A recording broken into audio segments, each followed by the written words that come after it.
पुराणों में वर्णित 108 शक्तिपीठों और श्री महाराष्ट्र के 3.5 शक्तिपीठों में से एक करवीर कोल्हापुर सबसे प्राचीन शक्तिपीठों में से एक है।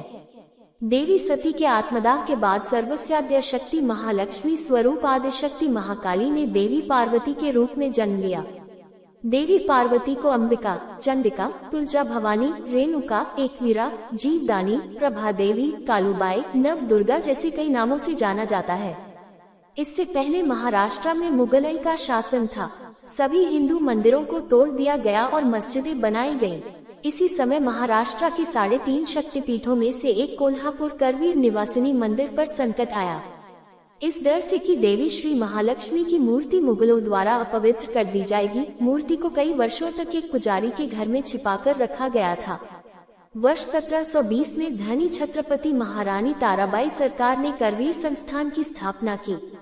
वर्ष 1715 में नरहर भट्ट सबगांवकर को महालक्ष्मी देवी ने दर्शन दिया कि मूर्ति कहाँ है। नरहर भट्ट ने तत्कालीन करवीर श्रीमंत छत्रपति महाराज संभाजी राजे द्वितीय को बताया। सिद्जी घोरपड़े गजेंद्र गिरकर ने महाराजा के आदेश पर 26 सितंबर 1715 को विजयादशमी के दिन श्री महालक्ष्मी की मूर्ति को पुनः स्थापित किया। आज इस घटना के 305 साल पूरे हो रहे हैं। कोल्हापुर में महालक्ष्मी का यह मंदिर पश्चिम की ओर है और महाद्वार पश्चिम की ओर है। एक पारंपरिक मराठा शैली, लकड़ी के खंभे और स्पैंड्रेल मेहराब के साथ प्रवेश द्वार पर असेंबली हॉल दिखाई देता है। पिछली 10 शताब्दियों में मंदिर का कई बार विस्तार किया गया। मंदिर के 4 महत्वपूर्ण भाग हैं।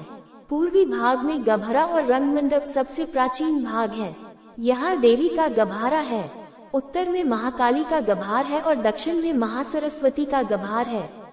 हिंदू धर्म शास्त्र के अनुसार मूर्ति की दिव्यता के साथ आती है और इसलिए हालांकि मंदिर की मरम्मत या विस्तार करना स्वीकार्य है, लेकिन इसके किसी भी हिस्से को हटाना या ध्वस्त करना स्वीकार्य नहीं है।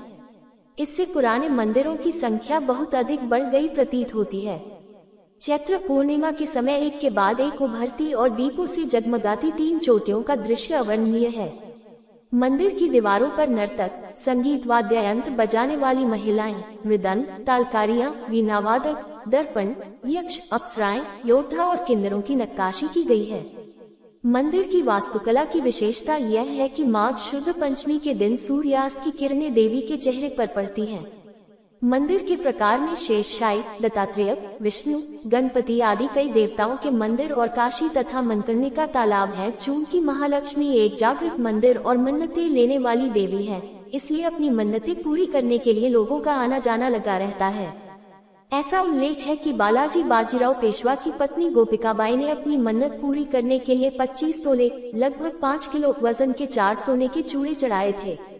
शुक्रवार, मंगलवार को देवी दिवस माना जाता है। प्रत्येक शुक्रवार और आश्विन, कार्तिक, मार्गशीर्ष और माघ की सभी 4 पूर्णिमाओं और चैत्र वद्य प्रतिपदा को देवी की पीतल की मूर्ति पालकी जुलूस में निकाली जाती है। पालकी के साथ देवता के भालदार, चौकीदार और पालकी भोई भी होते हैं।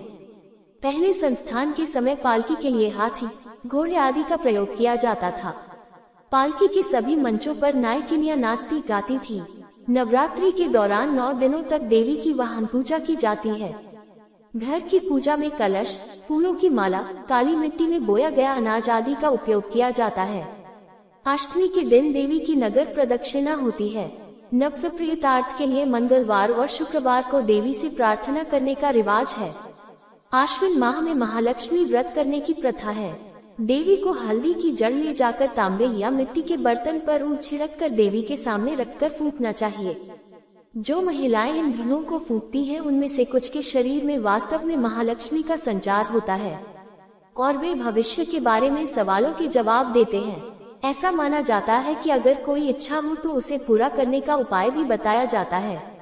एकंदर कोल्हापुर में अंबाबाई का देवड़वाड़ा और संबंधित त्योहार और पूजाएं महाराष्ट्रीयन मंदिर प्रथाओं का एक अच्छा